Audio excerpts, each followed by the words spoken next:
cette point. Welcome online. I'm very pleased to welcome today Geneva Solutions team for our monthly lunch talk. Geneva Solutions team today is Casimira Jefford, editor-in-chief. She's here today with Paula Duprat-Dobayos. Paula, you are a journalist, but also a producer and an editor for Geneva Solutions. And today also with Geneva Solutions team, Maurizio Arseni, you're a freelance journalist, but you often work for Geneva Solutions. You're a contributor, and you recently talked to Ralph Ossa, who's the World Trade Organization chief economist. We have the pleasure to also welcome online an expert at the International Institute for Sustainable Development. His name is Tristan Hirschlinger. Dear sir, dear Tristan, thanks for joining us today. Today's topic is World Trade Organization 13th Ministerial Conference, starting February 26 in Abu Dhabi. Casimira Jefford, thank you for sharing with us each month the great work you're doing every day, every week at Geneva Solutions. And I leave you the floor for the today lunch talk. Thank you. Thank you very much, Isabelle. And thank you for joining us today. So for the second of these talks to really kind of delve into some of the stories that we're writing and working on. And so we're looking ahead now to the World Trade Organization's 13th Ministerial Conference, which is taking place from the 26th to 29th of February in Abu Dhabi. It's the top decision-making body of the WTO, held at least every 2 years, attended by trade ministers and other senior officials from the 164 members of the organization. And after the relative success of the last meeting, which took place in Geneva in 2022, when there were quite a few trade deals that were, after much deliberation and in some cases, 2 decades of negotiations signed, there is some expectation that's been built up around MC13. And we're asking, can it live up to these expectations? Can we expect some meaningful results? Now, we're not going to be able to cover everything here in this 45 minutes, but we'll take a look at a few of the issues on the table. And here to run through some of those with us is Maurizio, as Isabelle presented, who recently interviewed Ralph Ossa, the WTO's chief economist. So just starting with you, before we turn to Tristan online to talk about another issue, fisheries, tell us, first of all, a little bit about your story, to give some context. Why did you decide to interview Ralph Ossa? Yeah, good morning, everybody. Yeah, so I decided to interview him because I thought it was a good idea to talk to him on his first year anniversary as WTO chief economist. And I was also kind of intrigued by the story of Mr. Ossa because he won an important prize 13 years ago as a young student for his dissertation at the WTO, and 13 years after he became the WTO chief economist. Then I wanted to know more about his role as head of research and statistics. So I wanted to know, for example, how they decide what kind of strategy they have on research, how they pick a topic over another, and actually told me that it's they decide based on countries' inputs. Then I wanted to know, for example, how was his transition from academia to leading such a huge organization? Because he was previously quite critical of the WTO. Yeah. He was also quite critical. He wrote a blog post where I think it was the 15th anniversary of the organization, where he basically said that the organization failed on his mission to solve mostly trade disputes. Then I wanted to know actually also how he works with the Director General. And there too, he was kind of candid about the relationship that he has with the Director General. He was very happy to work with someone who's an economist. He said that she values a lot his work, and that's something that. And then he also said, and this is part actually of the reform that the WTO is trying to pass. They're trying to have the secretariat work more for countries. And so the research and statistical unit is also part of the secretariat. But I try to go every year at the WTO Open Forum because I think it's a great event to talk to people from all over the world. Usually it's like 4,000 or 5,000 people. Just to clarify, that took place in October. In October, exactly. Yeah. And it's interesting because you can hear a lot of many contrarian voices there. They're able to express their concern on WTO podium. And there I attended an event where Mr. Rossa was presenting a crucial report on digital trade. Digital trade is really one of the key topics of the upcoming Ministerial Conference, where he basically says that, the report basically says that there are no major revenues for countries for imposing border taxes on electronic transmissions. At the end of the event, NGOs who were there working on kind of digital inclusions, they challenged them. So I was very kind to answer to the questions that they posed. So I wanted to know more about the issue from Professor Rossa and from the NGO. So I reached out to the WTO to organize the interview. It took 2 months because the last 2 months I've been very busy at the WTO. But finally, before Christmas, we managed to organize the interview at the office. Yeah, just to bring it back for a second, back to the ministerial. I mean, one of the things he said in the interview was, this danger that the previous ministerial goes down as the miracle on Lake Geneva, which is something Dr. Ngozi Okonjo-Iweala, the Director General, had said previously last year. Tell us briefly what they mean by that.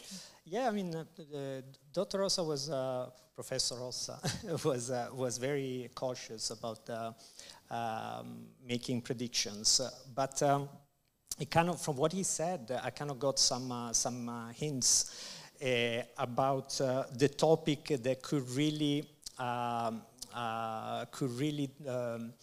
decide if the next MC13, if the MC13 will be a miracle or not. For example, from what he said, from what I understood, there is no consensus on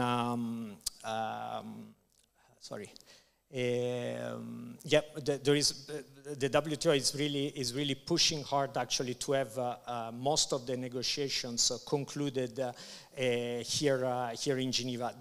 Another thing that he said that is very important is that it's hard to find an agreement on digital trade and on the renewal on the moratorium, and also there are issues on the TRIPS waiver extension to diagnostics and treatments. So if delegates here in Geneva will be able to find an agreement around these two issues, probably we will have a miracle, another miracle. Otherwise, it will be hard, I think. Well, the TRIPS one has been shelved. Apparently, that's the last thing that came out. But on the other, I mean, I think the thing was that in 2022 we saw a few agreements signed, like the fisheries subsidies agreement, and now the question is whether we can whether ministers can find an agreement on other issues at this upcoming conference in Abu Dhabi. And here to talk to us a little bit about the fisheries subsidies deal is Tristan Ischlinger from the IISD. I mean, one of these miracles of 2022 was this fisheries subsidies agreement, which took 20 years of negotiations. But even though we saw the signing of this deal, it seemed like the biggest part of these negotiations were over, but far from it, because here we are discussing the second part of that agreement. Can you tell us a little bit about what this next round of talks are about, and what's still on the table to decide? Which way I'm looking. Ah, there you are. Hello.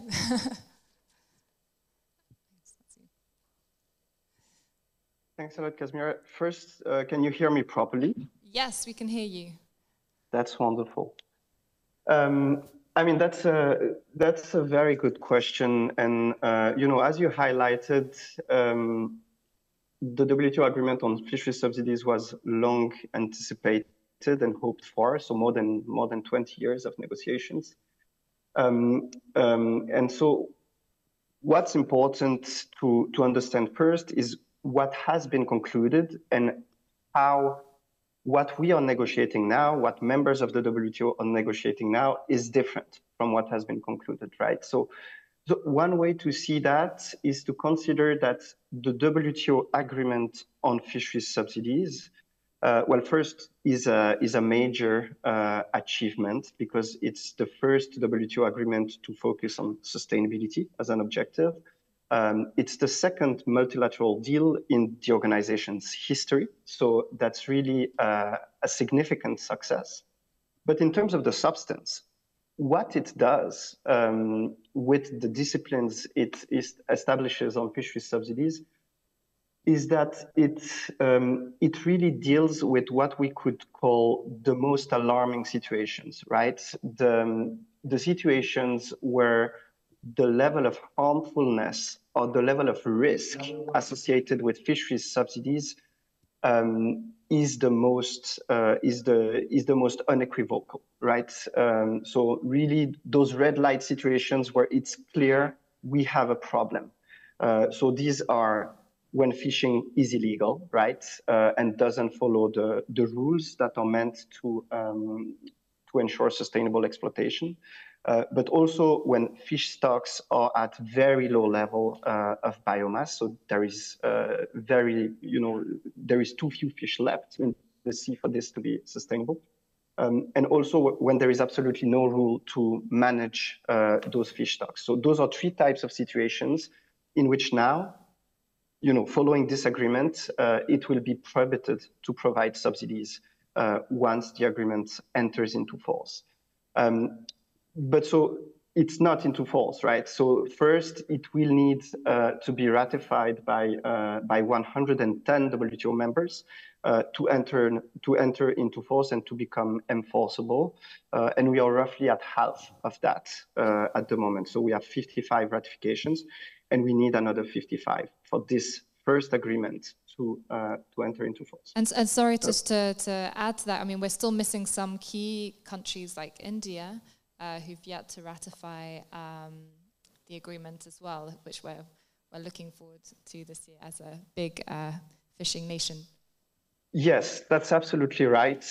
We are still missing a few key fishing nations, but it's actually quite positive that if you look at the largest subsidizers and the very largest fishing fleets in the world, we've seen some major ones actually submit their instrument of acceptance, so their ratification of this agreement, right? So we now have China, the EU and all its member states, the US, Japan, Korea. So those are really major players when it comes to fisheries and to fisheries subsidies.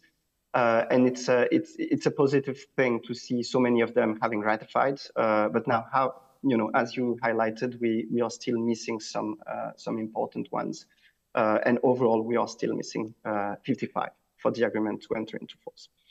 And so now, if we come to ongoing negotiations, so as I said, the current agreement, the existing agreement, deals with the most alarming situations where the harm or the risk associated with subsidies is really unequivocal. What this second wave of negotiation is meant to address, what those additional disciplines are meant to do, is not to deal with these most acute manifestations of the overfishing problem, because that was the first agreement, but it's really to better address what is the root cause of the problem, right? So beyond those very alarming situations, the general fact that in many other situations, and very often in global fisheries, fisheries subsidies just tend to incentivize levels of fishing that are excessive, and that in the end, if it continues like that for a long time, will lead to those most alarming situations. So it's really about addressing the problem before those most acute manifestations materialize. So those rules, they're meant to be broader and to address the root cause of the problem more directly. And so that's done through what members call disciplines on subsidies that contribute to overfishing and overcapacity. So broader than the current agreement. So now more technical, but still very, very crucial parts of the negotiations. And then there's also a part on transparency and information to do with fishing stocks. That's also a key part of the... Ultimately, if we don't have that information, then we don't have the information to make decisions on subsidies, right? Yes, that's absolutely right. So that's already part, to some extent, of the agreement that was concluded in 2022. But yes, there are some additional rules on transparency that are currently discussed as part of the ongoing negotiations, and that would require WTO members to be even more transparent about the fisheries subsidies they provide, but also about the sustainability situation in the fisheries that they subsidize. But you're right. This is a key element. And so now, if we look at where things are in the WTO process, so the agreement was concluded in 2022, and then negotiations resumed on these additional disciplines in 2023. We had 8 so-called fish weeks last year. So those are weeks of meetings at the WTO where delegations really focus on this topic. The first part was pretty conceptual, clarifying some of the underlying concepts in the negotiations. And then in the second part of the year, in September, the chair of negotiations tabled draft disciplines to guide the negotiating process, with the hope to have a conclusion of those additional disciplines at MC13, so in February. So, the discussions further focused on those draft disciplines, and we now have a new version of the negotiating document. We have a chair's consolidated text. That's the jargon to say that's the piece of paper on which negotiators are actually negotiating. That was tabled by the chair in very late December, so just before Christmas. And now we are in the middle of a so-called fish month at the WTO, which goes from mid-January to mid-February. And the hope during that fish month is to actually conclude the negotiations on this topic, and by mid-February be able to send a draft agreement to ministers so that they could consider it and then conclude it, sign it at MC13.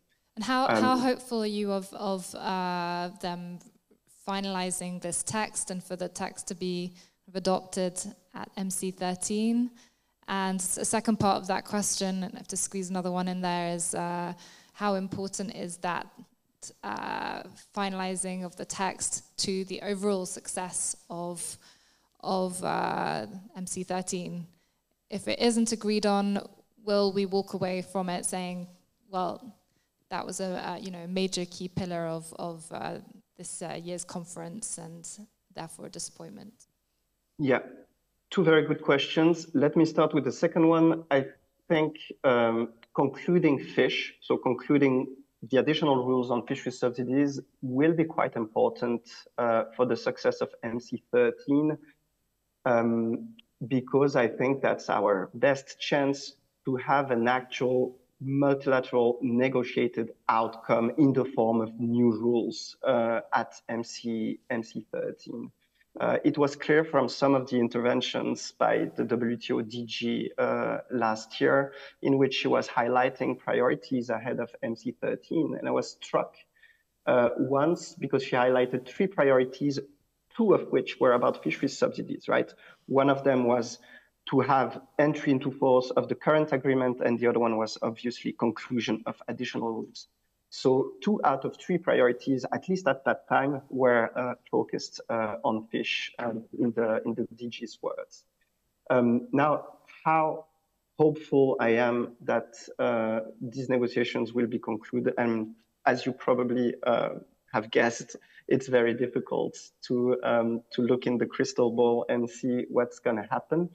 But I would say things look surprisingly feasible at the moment, especially if you compare the process and the dynamics in the process currently as compared to where we were before MC12, at which we concluded an agreement on fisheries subsidies. So in relative terms, things look quite positive. The mood is constructive, the atmosphere is constructive. Members are really trying to address genuinely the key issues that are in front of them, consider options, tweak language, think about implications in order to find the necessary points of compromise they will need to find to conclude those rules. On substance, they are clearly discussing what are the key questions in a way that's open. Now, that doesn't mean that we are there, right? We are clearly not there. There are a number of outstanding questions, including quite crucial ones for the final balance of obligations in that treaty. But I would say it looks as good as it can for now. What will be key, of course, is to see how things evolve in the 2 next weeks, because those are the 2 last weeks of the so-called fish month. And the hope is that we have pretty much concluded the new rules by that time, by the time we arrive in mid-February. So things look, so far so good, but still some way to go. And Paula, you asked the question. Yeah, no, I just wanted to comment. Well, actually, it was more in relation to the. I was recently just last week at the World Economic Forum in Davos, and was trying to get Dr. Ngozi to comment about a panel that had nothing, well, actually little to do with this discussion right now, but on menstrual health and financing for it. But she didn't show up. But in any case, just to say that, but by the way, that's a story that you should look out for in the next couple of days. But aside from that, I was able to follow her on a panel that she did hold at the formal the WEF meeting, annual meeting, where she actually gave a sort of overview of the situation in global trade. And I'm sorry if I'm sort of butting in. Yeah, I was gonna ask you that in a moment to broaden it out, so we leave fish behind. But just a final point before we go on to that was to ask. I mean, obviously these talks are important for the future of the WTO, to be seen as a functioning body that can actually produce tangible results. But beyond that, it's also beyond the importance for the WTO, it's important for our livelihoods, for the future of the oceans, and for future of our fish stocks in the sea. I mean, how important is this agreement and getting countries on the same page for this to the future of our oceans, and how confident are you that even if we have something on paper, that it will translate into countries actually implementing those rules and yeah. Huge question. I'll try to be quick. I think the agreement is absolutely crucial for protecting the ocean's health and its ability to really provide for the many millions who rely on it for their lives, pretty much, right? So it's for food security, it's for income security. So it's really an important topic. We know there is a severe overfishing problem in global fisheries. It's everywhere. This is a common global environmental challenge. And it's not only the environment, right?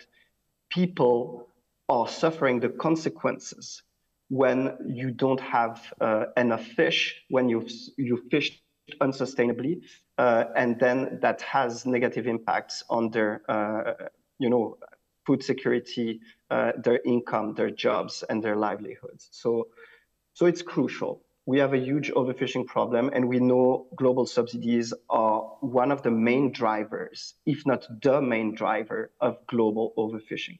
So really essential, in particular because there is literally no rules that constrain the use of such government support to fishing, apart from this WTO agreement. So that's very much a first globally, the first set of rules that will discipline this type of government support. Now you're right, a piece of paper won't be enough.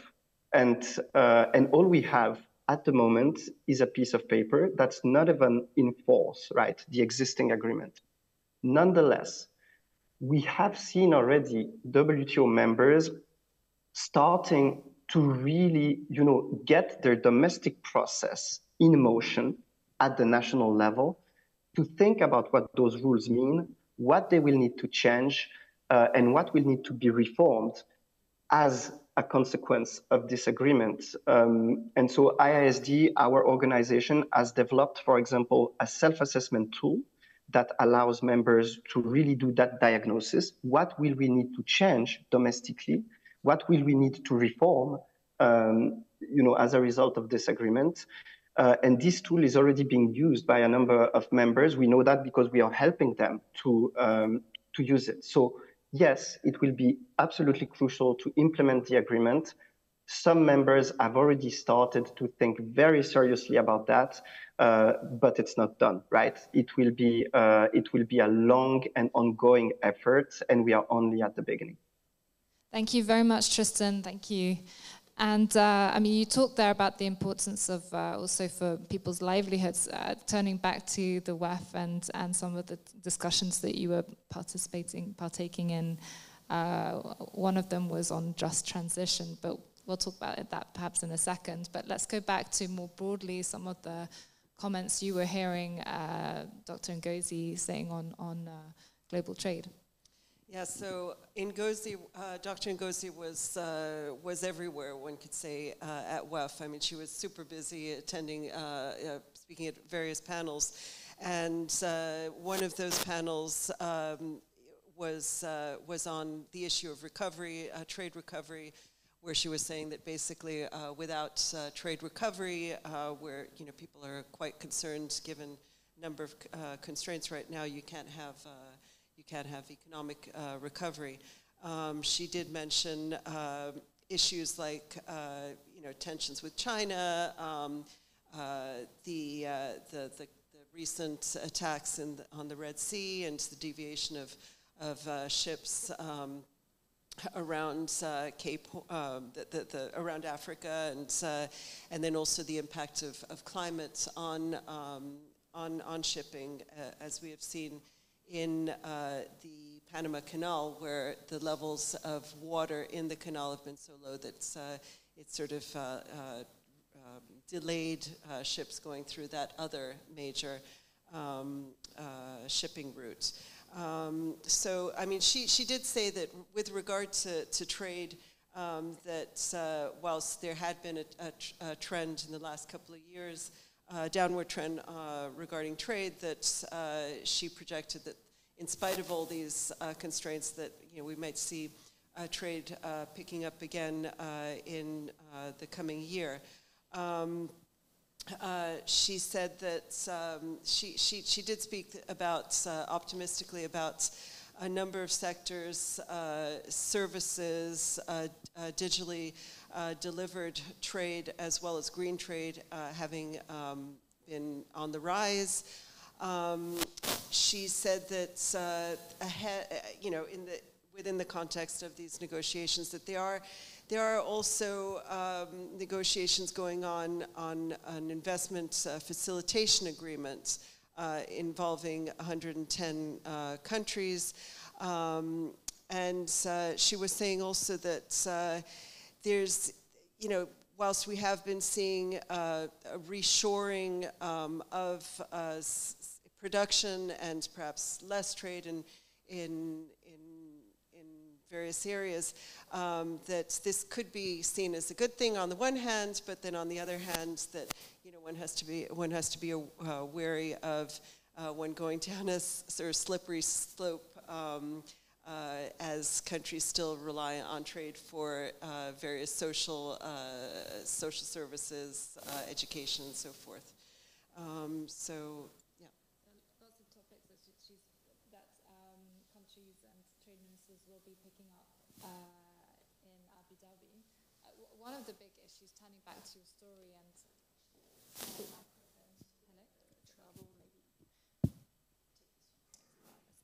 it's gone dead. This one's working. Yes, so lots there that will be on the table and talked about in Abu Dhabi, because it's not only about getting deals across, it's a forum for countries to come together and discuss some of these major challenges that we're facing today. But Maritza, another potential success that we might see at MC13 is on e-commerce. Tell us a little bit about the e-commerce moratorium, where things are right now, and what we could see there. Yeah, it's definitely going to be a key topic of discussion in the coming weeks. It's actually, as we speak now at the WTO, the group working on e-commerce is meeting and try to find a common ground. So just to give you a little bit of context, the moratorium was created in 98, the moratorium on e-commerce. So in 98, we didn't have a data economy. And every 2 years was renewed almost automatically. So countries without even knowing, without actually a definition of electronic transmission, they signed and it was automatically renewed. Things changed in the last, I would say, 6 years. So when it was they realized actually that there was a possibility for countries to raise revenues from imposing custom taxes on electronic transmissions. So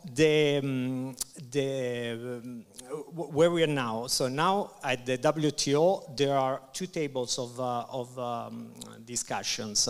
So we have the e-commerce negotiations that include the moratorium, and it's a plurilateral trade discussion. So all the countries are involved.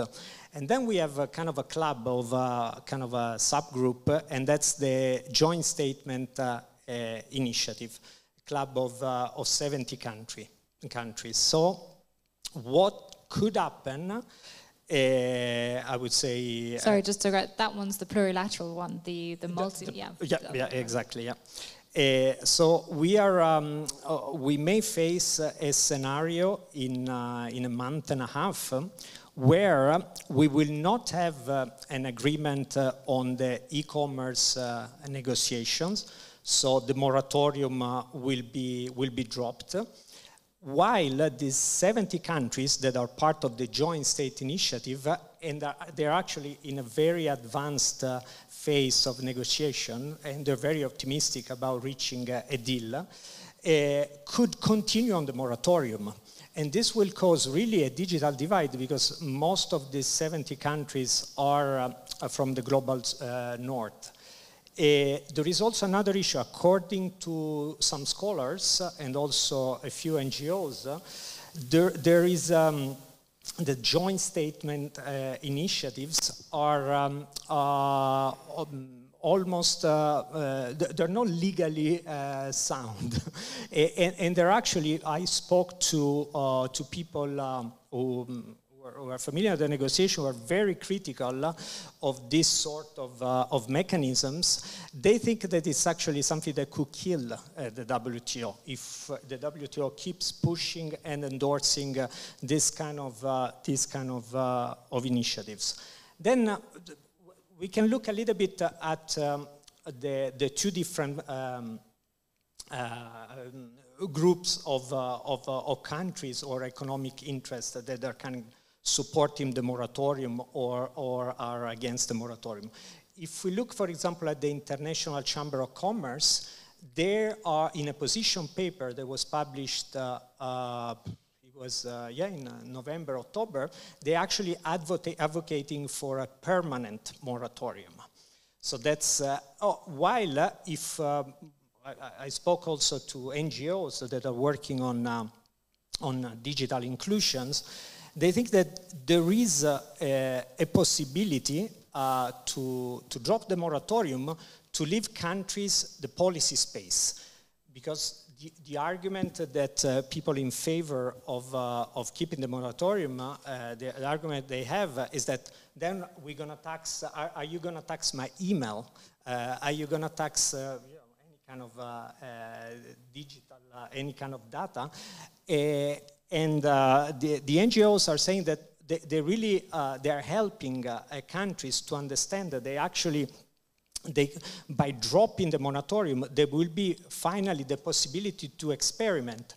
For example, if you are a country that has, I would say, a good gaming industry, you kind of want to protect that industry by imposing custom taxes on games. There before they were getting into a country in the form of a disc, and now they're coming digitally and they're not being taxed.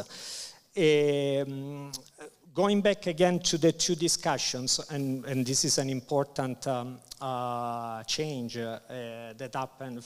I think it was like last month. So the U.S. The draft of the negotiation was put on the table by the U.S. That draft is not anymore on the table. The U.S. withdrew it, and so now the negotiations are pretty much starting from scratch. So it will be really, really hard to find an agreement in the coming months. Again, I spoke to people familiar with this sort of negotiation, and they told me actually that they're starting to realize that these e-commerce negotiations could be against national regulations when it comes, for example, when it comes to auditing algorithms, when it comes to access to source code, where it comes actually to having some kind of sovereignty over the privacy of the data of citizens. So it's really everything. It's unpredictable there. On the joint statement initiatives, I mean, from what I read recently, there is quite a lot of optimism, and so I think this kind of this sort of unusual scenario could really make will make the headlines, I think. But I think what your detailed account there of the wrangling that's going into getting some of these agreements across the line just shows how complicated it is to get all members of the WTO at the table, because also the WTO works on this consensus basis. So all the countries need to agree and come to a consensus, otherwise any agreement falls apart. And that's why we've seen these negotiations then plurilateral initiatives happen on the sidelines, but just to add another important element. I spoke also with the 2 or 3 NGOs that I'm in contact with, and they're working with countries, and especially low-income countries, to use the moratorium in other negotiation tables. Meaning, if they if small countries will realize that they have to sign almost, they can use it as a leverage on, for example, on the agricultural trade or agricultural negotiations. And so this is something that before they weren't doing. India started doing this 2 years ago, and so other countries now are following this sort of tactic. So we'll see how it goes. Yes, that's something we should definitely watch out for in these discussions. And as you can see, we barely scratched the surface of just some of the issues that are on the table at the upcoming meeting. But just to briefly say before we wrap up, obviously one big question is the reform of the WTO itself. The role of the WTO as a global arbiter of trade rules we've seen it waning in recent years. Part of that to do with rising protectionism and your bigger countries, countries like United States and China taking a go-it-alone approach. And the paralysis of the organization's so-called appellate body, which is responsible for reviewing appeals and resolving disputes between member states, has been going on now since, it's been non-functional since 2019, when the US blocked the appointment of new judges under the Trump administration. So MC13 is seen as a kind of last-ditch attempt before the potential re-election of Donald Trump later this year to try and get the appellate body moving again to address some of the reforms that are needed. We don't have someone with us to discuss this today, but I think talking to some people, observers who've been following these talks quite closely, there's not a lot of confidence there that we will see a move forward on this at MC13, especially given at the moment the US election going on, campaign going on this year. So Biden's got other things on his plate than driving fundamental reforms of the WTO. Yet we have seen the EU being more outspoken on this and trying to get some momentum going in these discussions. I believe that Belgium is hosting a meeting with Ngozi next week to discuss with trade ministers from European countries to discuss reform of the WTO. So we'll have to watch the space and see whether we'll see any movement there. And that's all we've got time for really today. We've already 1 o'clock. We'll be coming out with more articles in the coming weeks, so please follow us online on our website and our daily newsletter, which you can sign up to through our website. If you have any questions for us, we'll open some space now. I can't guarantee we'll be able to answer all of them. And if you also have any ideas of topics that we should be covering or angles that you think would be interesting for us to raise and go away with, we'd love to hear from you as well. And thank you very much. Okay, thank you so much. I think we have already a question here, so I'll pass you the microphone. Thank you very much, Isabel. As you said, some ideas, but many thanks for your talk and your comments and your efforts. But I will give my own vision, because the topic it's very sensible and determined nowadays. Let me start by the forum. The WTO forum, in that time, during MC3rd, here in Geneva, conference NGOs who are talking a lot on WTO, which is not like the other international organization, how we can open the doors. Finally, local authorities supported civil society activists to organize an international conference, which gives the WTO Forum annual meeting open for also parliamentarians, diplomats, and from everywhere. And some, it is very useful for them to be familiar and later to be part as a state member in WTO. I want, yes, because it will be organized in Abu Dhabi. Let's think about something very, very important. Abu Dhabi city, next February, yes, and next December, there was also determined a conference for another international organization hosted here in Geneva. Sorry, no, it is UNFCCC, it's hosted in Germany. It was in December. But in November, it was a conference, ITU. Do you imagine? 3, no, 4. And on December ended the membership of the state member, which is not like the other Emirates. They were also leaders in Security Council. How much this diplomacy of state member is very active nowadays. How the two superpowers, they appreciate or they don't appreciate, Russia, the US, or Europe, or the European Parliament. We can talk about, we can think about that, and it will be organized in Abu Dhabi city, not in Dubai city. Ajman, Sharjah. There is also international conferences like Davos last week for investment and very interesting. But I won't arrive on another point to be concise during my intervention. Isabel invite just last week here the leader of UNCTAD, which is a woman. Also, she was here. Which we've also interviewed her, Paula, Rebecca Grinspan of UNCTAD, yes. Yeah. Which we interviewed her just in November. Yeah, because UNCTAD conference, which is Congress, it is every 4 years. It will be organized just after the MC13. And what it happened last week, there was, yes, I will finish, then I will leave you comment. I will be happy to hear your ideas also. Because last 2 weeks also there was 2 international congresses hosted by state members, Uganda, non-aligned, and G77, plus China. With G77, it is more than 77 state members. It is international organizations coming back nowadays in the international organizations. In WTO, during the forum, we were talking about the BRICS and G20 more than the other international organizations, even if it have founded in New York. But those 3 items about the next Congress. Sorry, just to wrap up the question because we don't have much time. Yes, what I'm doing, yes.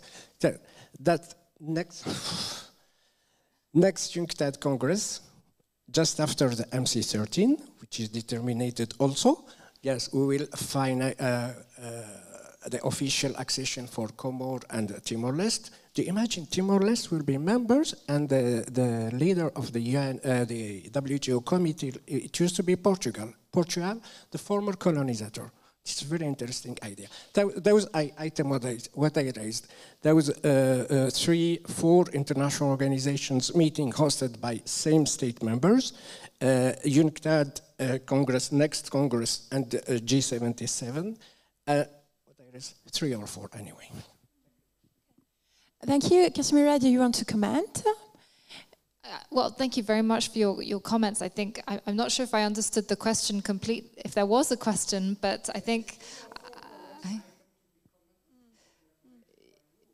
yes. Yes, and we're covering, I mean, you've highlighted a lot of these different fora that are taking place, which we cover on a regular basis. MC13 isn't the only one. And obviously we try and pick out common themes. Often these conversations that you see are taking place from one fora to the other. So conversations that you have at UNCTAD will also be taking place because ultimately it's the same diplomats, delegates that are having these conversations. So yes, what we as a media try and follow the thread of those common points from one conference to another, and obviously behind the scenes as well.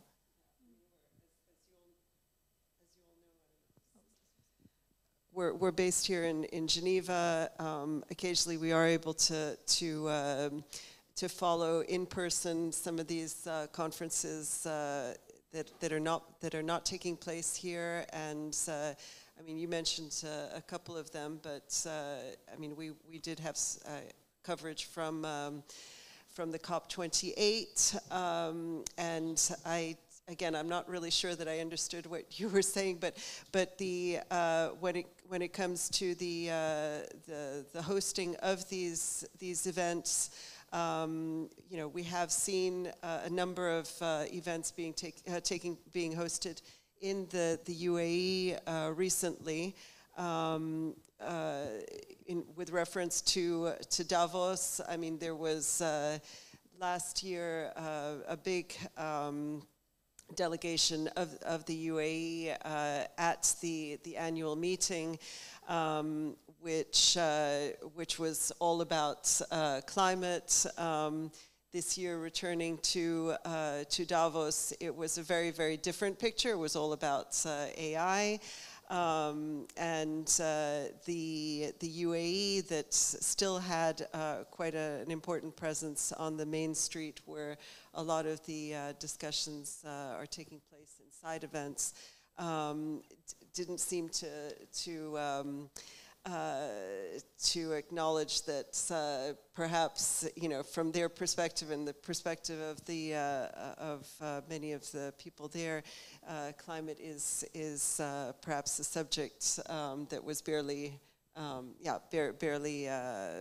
of interest this year. So, but we're looking, in spite of what may be determined by these organizations as being the topic of the day, we try to look at other issues and bring them to you, and whatever may be of interest to our readers here and organizations here in Geneva. Okay, thank you. Do we have any more comments or questions here? Any questions online? Okay, well, thank you very much for the very interesting talk. Maybe will you, Paola or Maurizio, be in Abu Dhabi or anyway follow the conference in a few weeks? We won't be in Abu Dhabi, but a little bit further than Davos, isn't it? Yes, yeah, it's just a little bit further, and but we will be following closely online and doing as much as we can before it kicks off, because often it's interesting to follow. A lot of it is behind closed doors anyway for journalists. I covered MC12 when it was here in Geneva, and you spend a lot of time waiting for the ministers to come out of the sessions to brief you, and for the press conferences, so you don't get a lot of access, as much access as we'd like.